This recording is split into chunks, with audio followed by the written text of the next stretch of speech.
Mujeres irreverentes que hacen historia, ayer, hoy y siempre. Grandes mujeres que han marcado la historia del Ecuador.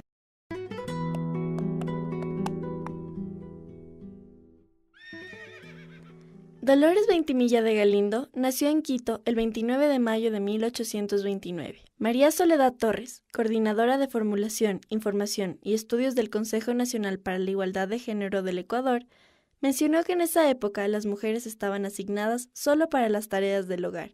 Lo público estaba vetado para ellas. Ellas tenían que ser buenas esposas, buenas mamás, buenas hijas, enseñar las buenas costumbres a los hijos. Ahí no se hablaba de hijos e hijas, no, sino el genérico hijos. En 1929, la educación para la mujer era restringida, ya que en la educación no constaba como una instrucción pública. Sin embargo, Dolores Veintimilla de Galindo logró estudiar en el convento Santa Catalina de Siena, donde aprendió a leer y a escribir. Como nace además el apellido Veintimilla, en una familia pudiente, en una familia que por tanto al tener dinero tenía acceso a la educación, porque eso se pudo educar ella, si no hubiera podido. Entonces estaba rodeada en un ambiente de cultura, de pensamiento, y claro, ella creció en eso, entonces obviamente le parecía natural, así debía ser, pero el sistema social no estaba así. El sistema social enclaustraba a las mujeres, controlaba a las mujeres, y como sinónimo de formación del Estado, los papás o los hombres eran los jefes de la casa. Por tanto, ellos tenían la autoridad y las mujeres tenían que ser sumisas.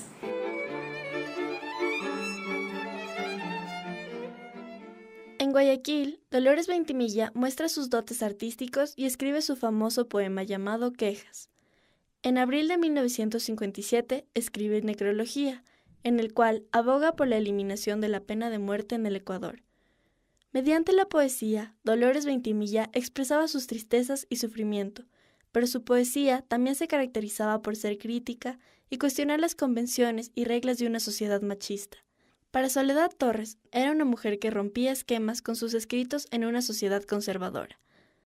En sus poesías, ella cuestiona de alguna manera el orden patriarcal, porque claro, en ese momento se decía que al ser ella la esposa o la hija, tenía que obedecer las reglas, y entonces tenía que, de alguna manera, sus dudas o sus conflictos ya en el matrimonio, sus temores, vacíos, problemas, acallarlos, porque como quien dice era parte del rol.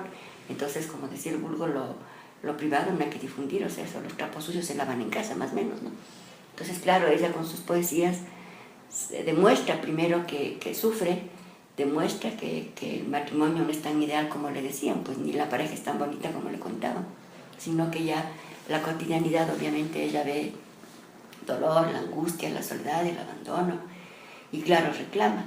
Pero en ese momento, ¿cuál era su herramienta? La escritura. Como característica del estilo literario de Dolores Veintimilla de Galindo, prefirió el verso rimado y musical. Los versos, uno tras otro, nacían bajo una profunda insatisfacción sentimental, engendrada debido a la infidelidad de su esposo. Esta situación fue una clave que originó aún más aquella sensibilidad que llevaba dentro de sí. Pero además de ser un vehículo de expresión de sus sentimientos, la poesía de Dolores Veintimilla de Galindo era una constante denuncia de la situación que vivían las mujeres en ese entonces. ¿Por qué mi mente con tenaz porfía, mi voluntad combate y obstinada tiene recuerdos de la infancia mía? O sea, ella añoraba lo que era cuando era niña, era parte de una familia, y después ya cuando es esposa, pareja o adulta y tiene que enfrentarse a todas las exclusiones, ella reclama. Entonces, en los poemas de ella, además de ser expresar su voz propia, su sentir, también es de denuncia. Si bien es romántica, pero es también denuncia de la condición de la mujer. Dolores Veintimilla de Galindo tuvo grandes ideales y convicciones, lo cual plasmó en su literatura y permitió a otras mujeres darse cuenta de la situación de sumisión en la que vivían. Por este motivo, desde un inicio, la poesía de Dolores Veintimilla fue polémica, porque llamaba al despertar de las mujeres. En una sociedad conservadora y clasista, la poesía desafiante de Dolores generó discriminaciones más allá de la indignación. Soledad Torres nos cuenta más acerca del tema. Es interesante porque ella genera, imagínate lo que es en ese momento leer un poema de esa condición, te remueve cosas, pues porque aunque digas, bueno, yo no estoy de ese lado, no le creo, lo que sea, sabes en el fondo tuyo que sí, por ahí también va lo tuyo, que tú también vives lo mismo, con otros matices, a lo mejor con otros nombres, pero por ahí la situación de sumisión de las mujeres en esa época era obvia. Las de clase media, llamémosle así, o media alta, porque las indígenas, las montubias, las afro, también vivían eso, y además encima la pobreza, entonces, y además no poder acceder a la educación. Entonces era como evidente la situación de sumisión, de esclavitud de las mujeres. Pero ella se revela.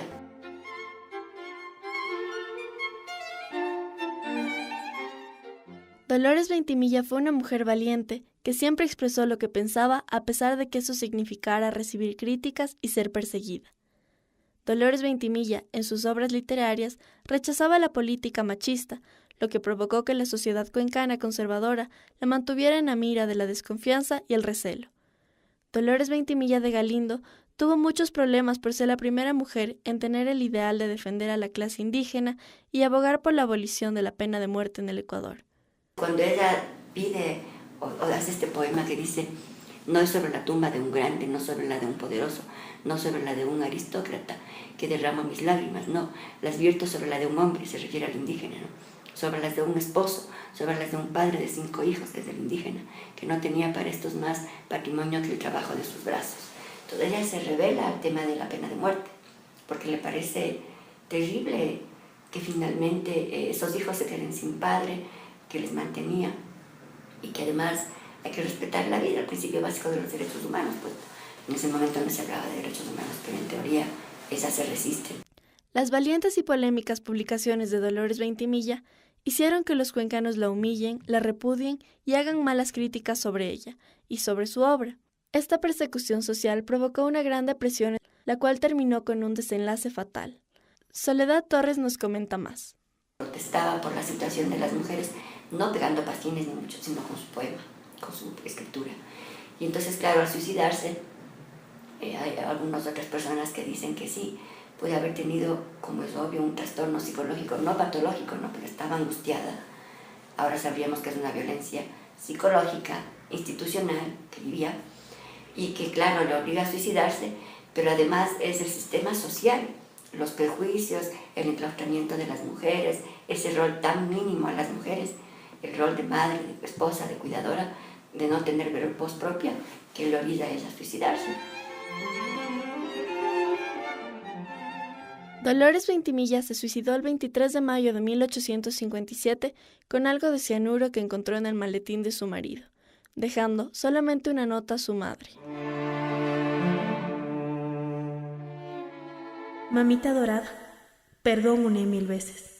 No me llore. Le envío mi retrato, bendígalo. La bendición de una madre alcanza hasta la eternidad.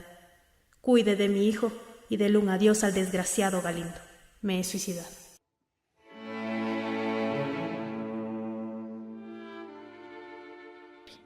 En su obra poética, Dolores Ventimilla de Galindo evidencia la presencia de angustia que plasma en cada uno de sus versos. La obra de Dolores Ventimilla nos muestra una queja ante la sociedad machista y clasista del siglo XIX. Dolores Ventimilla fue una mujer valiente que supo expresar su inconformidad con una sociedad machista que oprimía a la mujer y la sometía. Dolores fue una mujer adelantada a su época que a través de su poesía hizo que muchas mujeres se dieran cuenta en la situación que vivían. Su constante denuncia e inconformismo le llevaron a un destino fatal, pero sus versos quedaron para denunciar la realidad que vivían las mujeres.